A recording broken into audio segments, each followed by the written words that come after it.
Hey everybody, it's David Max and welcome back to the channel. Today we're diving deep into the world of bridges, specifically the ones that carry those massive rumbling trains across every terrain imaginable. You know, when you're a kid, trains seem like these magical, unstoppable beasts, but as we grow up we realize that there's some serious engineering wizardry that keeps them chugging along. We're talking about the unsung heroes of the railway system, bridges.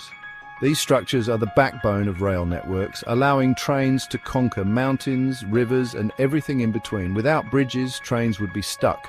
Like, well, a train in a traffic jam, and nobody wants that. But here's the thing about bridges. They're not one size fits all, they're actually a bunch of different types, each designed to tackle specific challenges and terrains.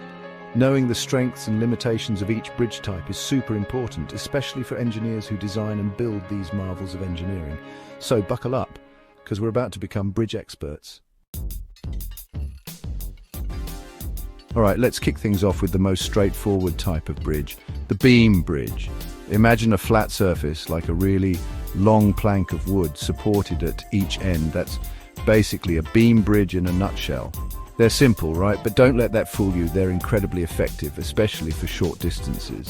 Think of those sturdy bridges you see carrying trains over small roads or waterways. Those are probably beam bridges. What's cool about beam bridges is that they're super versatile. They can be made from a bunch of different materials like steel, concrete, or even wood if you're feeling old school. But here's the catch. The longer the beam, the weaker it gets. It's like trying to hold a pencil horizontally at its very end. It's way harder to keep it steady. That's why you won't see beam bridges spanning across, like the Grand Canyon. For those kinds of distances, engineers need something with a bit more oomph.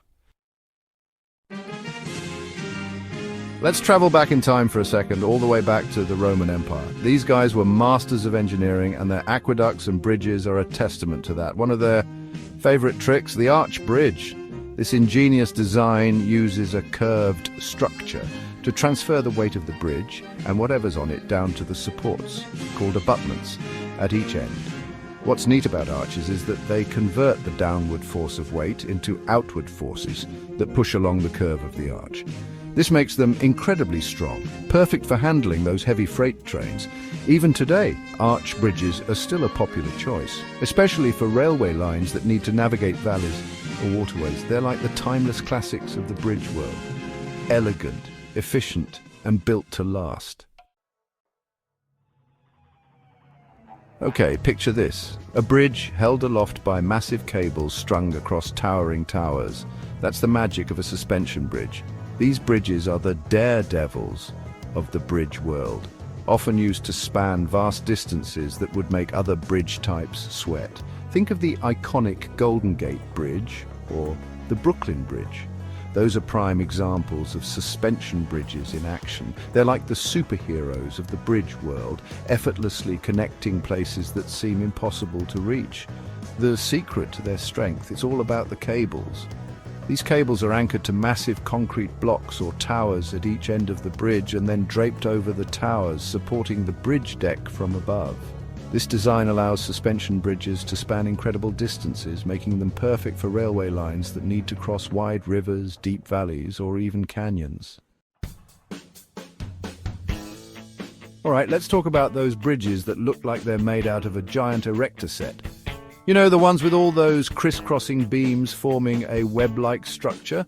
Those are truss bridges, my friends. These bridges are all about teamwork. They use a system of interconnected triangles called trusses to distribute weight and resist bending.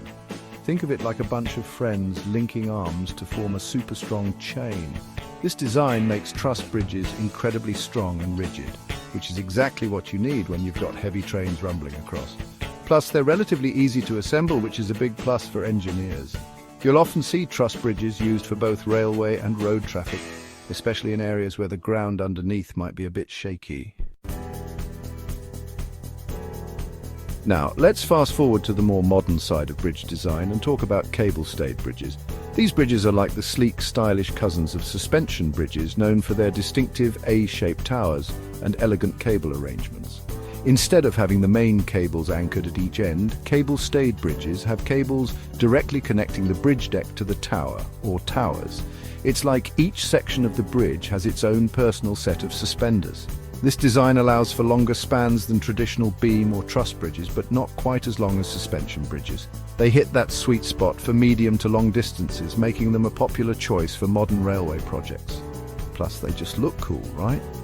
It's like architecture and engineering decided to team up and create something both functional and visually stunning.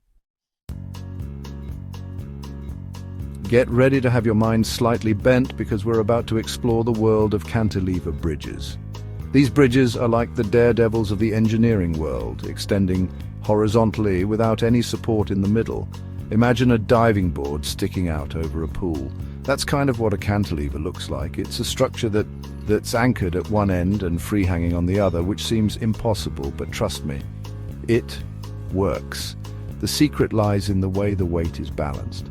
The anchored section of the bridge has to be heavy enough to counterbalance the weight of the free-hanging section. It's like a giant teeter-totter that's frozen in place. Cantilever bridges are perfect for spanning obstacles where it's difficult or impossible to build supports in the middle, like over a busy shipping channel or a deep ravine. All right, time for a quick detour into the world of movable bridges. Sometimes you need a bridge that can, well, move out of the way when needed. That's where swing bridges and bascule bridges come in. These bridges are designed to open up like a giant gate to allow ships and boats to pass through. Swing bridges rotate horizontally, kind of like a door swinging open, while bascule bridges lift up from one end like a giant seesaw. It's like a synchronized dance between trains and boats, with these bridges acting as the choreographers. While not as common for long-distance railway lines, you'll often find these bridges in harbors and industrial areas where trains need to share space with water traffic. Let's talk about bridges that take the concept of rising to the occasion quite literally. Lift bridges, as their name suggests, lift their central spans vertically to allow taller ships and boats to pass underneath. Imagine a section of the bridge acting like an elevator, smoothly moving up and down. It's a pretty cool sight to see. Lift bridges are especially useful in areas with heavy boat traffic, as they provide a reliable way to keep both trains and ships moving without any collisions. They might not be as flashy as suspension bridges or as intricate as cantilever bridges, but lift bridges are the workhorses of the movable bridge world, quietly and efficiently getting the job done. All right, for our final bridge type, we're going to explore a bridge design that's a little less conventional but no less impressive: the floating bridge. These bridges, as their name suggests, float on top of the water, supported by pontoons or other buoyant structures. Imagine a series of interconnected platforms like giant lily pads, gently bobbing on the water's surface. That's the basic idea behind a floating bridge.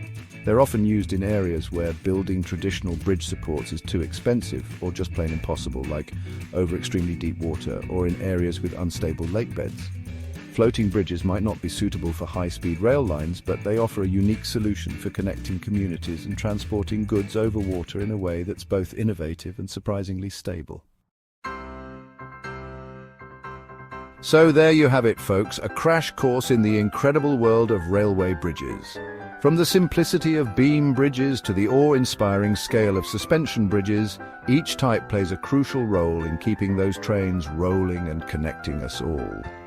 Understanding how these bridges work and the challenges they overcome gives you a whole new appreciation for the ingenuity of engineers and the critical role these structures play in our everyday lives. Don't forget to like, share, and subscribe to Alvi Associates for more insightful content on engineering, architecture, and construction projects.